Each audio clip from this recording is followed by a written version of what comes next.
نمبر 1 د تکلیف درکولو بخښنه غواړم. I apologize for the inconvenience. لکه پښتو کې چې موږ چاته وایو تکلیف معاف. څه خلک صرف داسې وایي تکلیف معاف. څوک وایي ما چې تاته کوم تکلیف درکو د هغې درنه زه بخښنه غواړم، زه معافي غواړم. نو په انګلیش کې ویل کېږي I apologize for the inconvenience. اپولوجایز ویل کېږي د چا نه بخښنه غوښتل، د چا نه معذرت کول. او انکنوینینس ویل کېږي چې څوک په تکلیف کې کول، یعنی ستاسو په وجه باندې څوک په تکلیف کې شو، تاسو ته یو کار وکړو نو تاسو ورته ویلی شئ I apologize for the inconvenience. ما چې تاته کوم تکلیف درکو د هغې درنه زه بخښنه غواړم. نمبر 2 what you say is right. ته چې سم وې بس دا ټیک ده، دا صحیح ده، یعنی ستا خبره بس صحیح ده. لکه پښتو کې چې موږ چاته وایو چې بس ته څه وې دا صحیح ده، ته په حقه یې، زه غلطه ویم او ته صحیح وې. نو په انګلیش کې تاسو ویلی شئ what you say is right. که چېرته تاسو داسې وایئ what you said د say په ځای باندې said is right، نو د دې مطلب بیا دا شو تا چې سم وویل بس دا صحیح ده، دا تا سره ښه نه ښکاري، تا سره مزه نه کوي. This doesn't suit you. کله چې مونږ خلکو ته وایو چې دا تا چې کومه خبره وکړه، کوم کار دی وکړو، دا تا سره مزه نه کوي، تا سره ښه نه ښکارېږي. یا مونږ چاته وایو تا چې کوم کوټ اغوستی دی، کومې کپړې دي کړي، دا تا سره خوند نه کوي. نو په دواړو سچویشن کې، په دواړو حالتونو کې دا تاسو استعمالولی شئ. This doesn't، که تاسو doesn't ووایئ، doesn't شارټ فارم دی، او does not دا یې لږ اوږد فارم دی. This doesn't suit you. دا تا سره ښه نه ښکاري، تا سره مزه نه کوي. تقریبا ته ما چېرته کتلی. I think I have seen you somewhere. I think I have seen you somewhere. مطلب یې دا شو چې تقریبا ته ما یو ځای کې کتلی، خو اوس مې ذهن ته نه راځي، دماغو ته مې نه راځي چې په کوم ځای کې مې کتلی. هغه د چی ډیر شوقي دی. He is fond of tea. He is fond of tea. مطلب یې دا دی چې هغه د چایو شوق کوي، د چی ډیر زیات شوقي دی، یعنی چای ډیر زیات خوښ دی. که چېرته تاسو داسې وایئ I am fond of tea، یعنی زه د چایو ډیر شوقي یم، زه د چی شوق کوم، زما ډیر زیات خوښ دی. فونډ آف که چېرته راغی نو د دې مطلب دا دی چې په دې کې دا کس د دې څیز شوق کوي، دا ډیر زیات خوښ دی. You are fond of tea. ته د چایو یا د چی شوقي. Give me a day time. مهرباني وکړه ماله بس داسې یو ورځ ټایم راکړه. Give me a day time. مطلب یې دا دی کله چې موږ چاته وایو چې بس یو ګینټه راته راکړه یا یو ورځ راته راکړه، خو دلته د دې مطلب دا دی چې بس ما ته یو ورځ ټایم راکړه، صحیح ده، صرف یو ورځ راکړه، ستا کار به زه وکړم. You are making me fight. مطلب یې دا دی چې ته ما هغه سره په جنګ کې، ته ما هغه سره په لانجه اړې. You are making me fight. لکه کله چې موږ چاته وایو چې یاره ته خو ما هغه سره هسې په جنګ کې، هسې په لانجه مې ورسره اړی. نو په انګلیش کې بیا ویل کېږي You are making me fight him. He makes me work. هغه ټول کارونه په ما باندې کوي. He makes me work. مطلب یې دا دی لکه موږ چې وایو چې هغه ټول کارونه په ما باندې کوي، هر یو کار په ما باندې کوي، په خپله خو سم نشي کولی. نو په انګلیش کې ویل کېږي He makes me work. هغه ته کارونه زه کوم. He makes me write.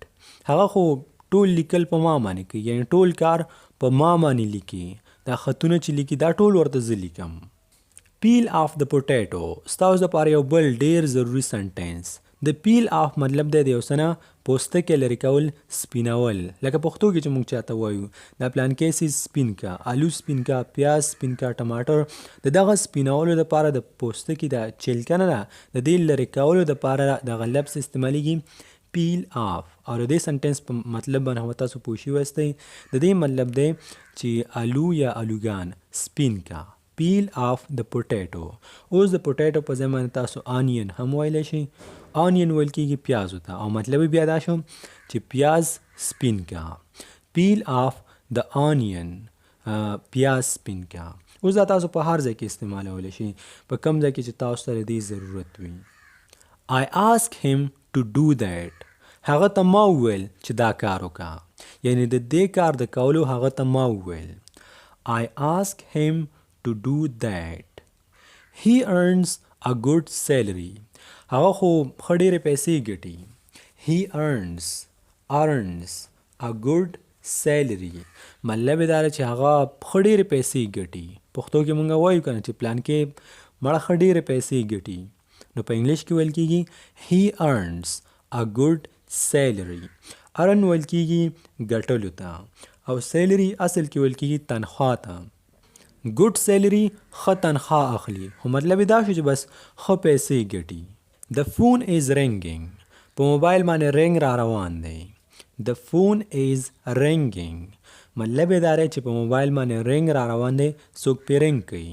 که چېرته تاسو داسې ووایئ your phone is ringing نو مطلب یې دا چې ستا په موبایل باندې رنګ را روان دی څوک درته رنګ کوي. your phone is ringing.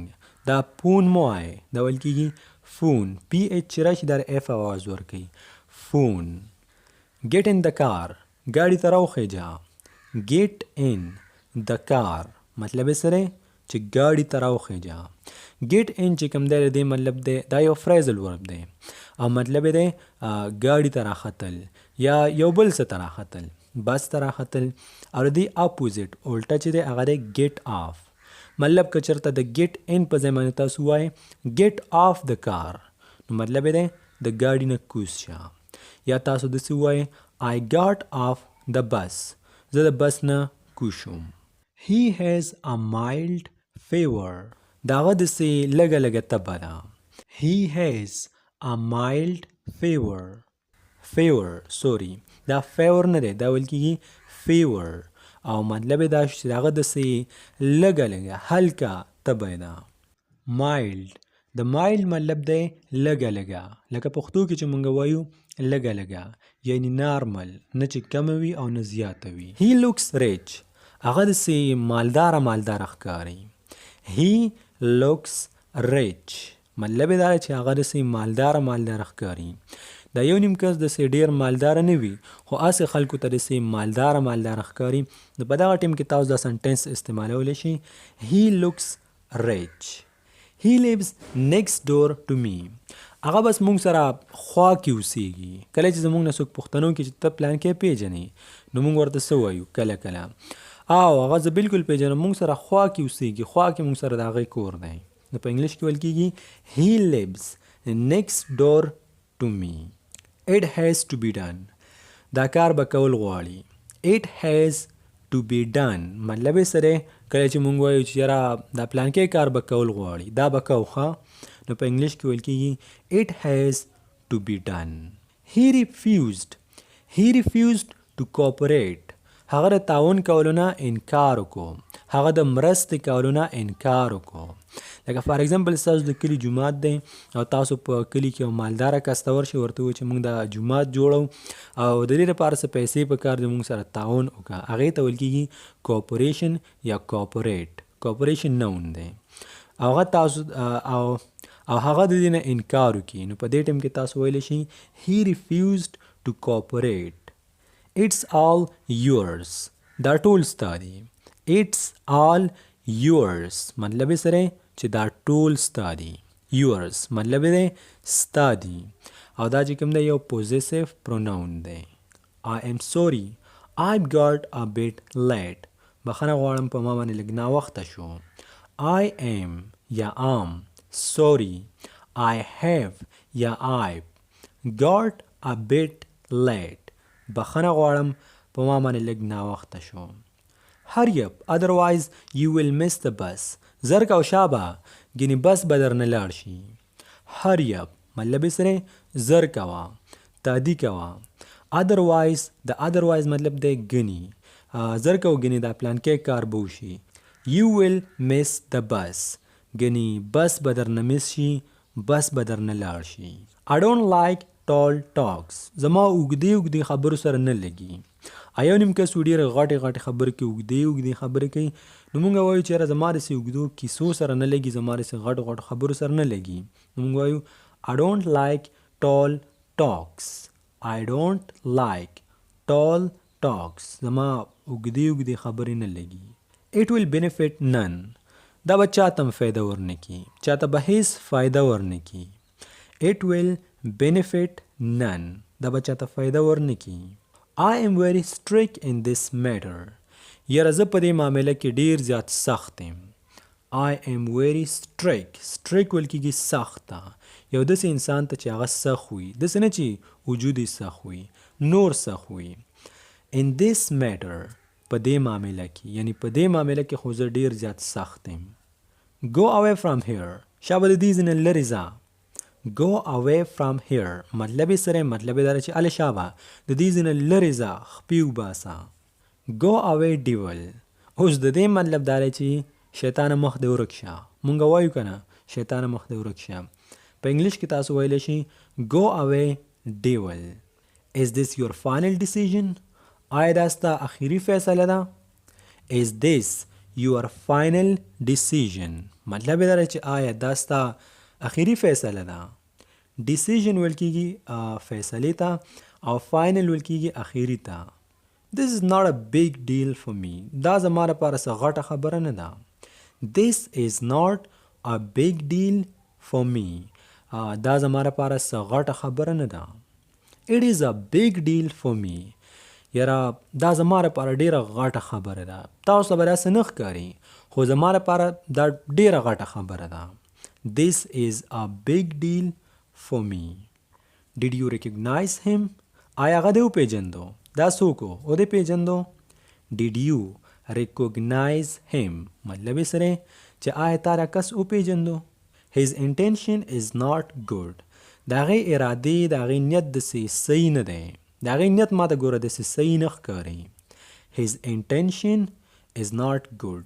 intention ویل کېږي نیت ته او د سنټینس مطلب دا دی چې د هغې دا اراده او دا نیت دا ما ته صحیح نه ښکاري. ځان ترې ساته.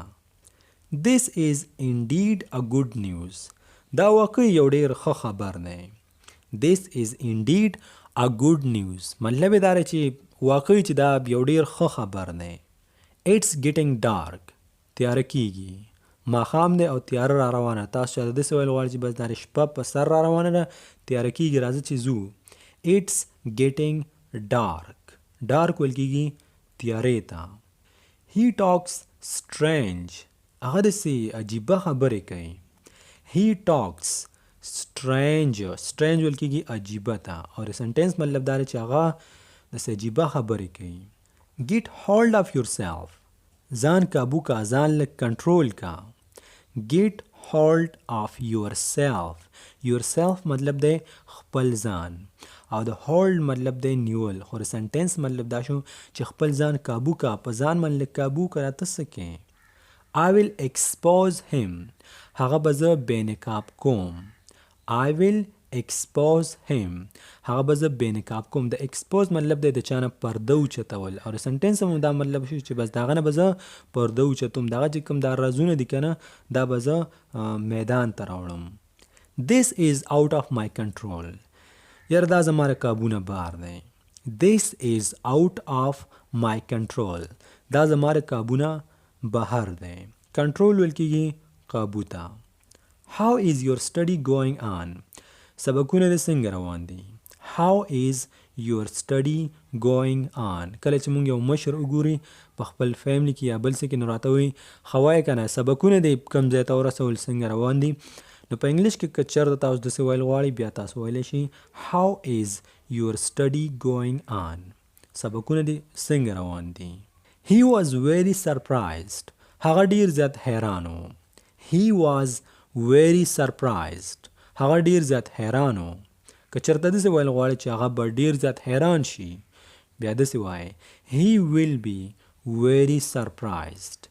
He will be very surprised. هغه به ډیر زیات حیران شي. که چېرته په جمله کې واز راغی مطلب یې دی چې دا دلته د تیر شوي وخت په باره کې خبره کېږي. که چېرته ویل ورکې راغی یا ویل بي نو مطلب یې دی چې دا کار به په راتلونکي وخت کې کېږي. It is very adorable. دا خو ډېر ښکلی دی. It is very adorable. تاسو یو ښکلی ماشوم وګورئ او ورته ویل غواړئ چې دا ماشوم خو ډېر زیات ښکلی دی بیا ویلی شي It is very adorable. دا ماشوم ډېر ښکلی دی. کیوټ هم تاسو ویلی شي. د کیوټ او د اډوریبل تقریبا یو مطلب دی. What's going on؟ څه حال چال دی. What's going on؟ درې مطلب دا دی چې وایي که نه څه حال چال دی. What's new؟ څه نوي څه زړه. لکه پښتو کې چې موږ چاته وایو چې وایي که نه څه نوي څه زړه، نو په انګلیش کې ویل کېږي What's new؟ Can you call me؟ آیا ته ماته رنګ کولی شي. Can you call me؟ آیا ته ماته رنګ کولی شي. یو رنګ به راته وکړي که نه. Don't embarrass me، شرمنده کوم ما. Don't embarrass me، لکه پښتو کې موږ چاته وایو چې یاره شرموه مې ما یا شرمنده کوه مې ما، نو په انګلیش کې ویل کېږي Don't embarrass me. زه امید کوم ګران کتونکو چې نن دا ویډیو به ستاسو ډیره زیاته خوښه شوي او د سنټنسز کم کلیکشن چې کومې جملې چې موږ را یوځای کړي وي دا به ستاسو ډیره زیاته خوښه شوي او دا به تاسو ته ډیره زیاته فایده وکړي. بس تاسو صرف دومره پکار دی چې دا ځان سره په یو کاپي کې خامخا لیکئ، ځکه چې انسان دی که چېرته درنه هیر شي نو کاپي ته تاسو بیا هم کتلی شئ. بل په دې ویډیو باندې ډیره زیاته خواري کېږي. زه همیشه خپل پوره کوشش کوم چې تاسو داسې الفاظ او جملې راوړم چې هغه تاسو په هر ځای کې په کار راځي او د هغې په ذریعې باندې تاسو روان انګلیش په ډیر کم وخت کې زده کولی شئ. بس په اخره کې درته صرف دومره وایم څنګه چې درته زه همیشه وایم که چېرته تاسو د انګلیش ګرامر زده کول غواړئ لکه ټینسونه، د 4000 اسینشل انګلیش ورډ او داسې ډېر څه زده کول غواړئ نو بیا زموږ په چینل باندې موجود دي، تاسو یې ولې نه ګورئ. لاندې په کمنټ سیکشن کې ماته ووایئ، زه به تاسو ته لینک درکړم.